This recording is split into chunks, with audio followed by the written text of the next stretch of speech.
Let's take a look at the Wiley Jackie netting machine, models 3640 and 3350. These are the controllers.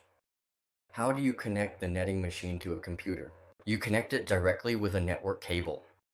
First, insert the network cable into the port at the back of the controller. Then plug the other end of the network cable into your computer's network port. Make sure it's securely connected.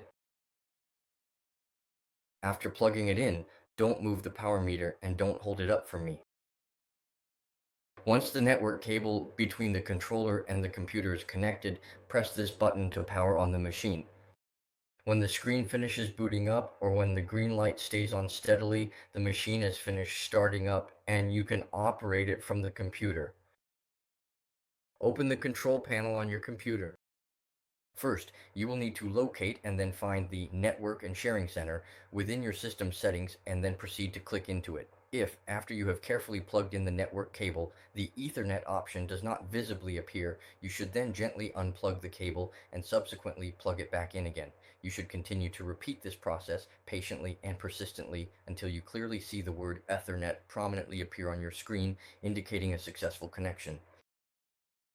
See, right now it's not showing up. If it doesn't appear, unplug it again. This means the connection isn't good, so you need to reconnect it.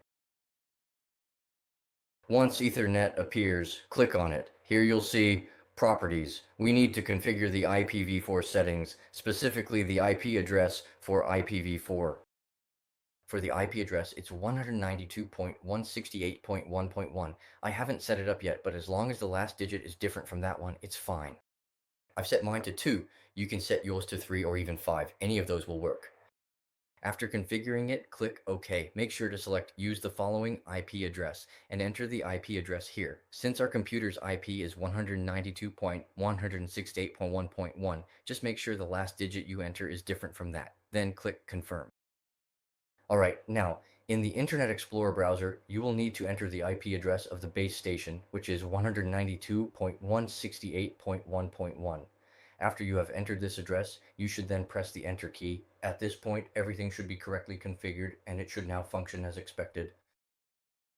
This means that our controller software has already logged in on this computer and has been accessed. This software is exactly the same as the software displayed on our controller. It's identical. So we've succeeded, we've done it. First, you need to carefully select a specific user, then proceed to choose that particular user. I have successfully selected the very first one available, which is specifically identified as user 482. Now please confirm your selection and then confirm it once more to proceed. Alright, at this point we have successfully and completely logged into the system. This means that the network cable connection between the computer and the controller is successful, and now we can modify any parameter of the base station here.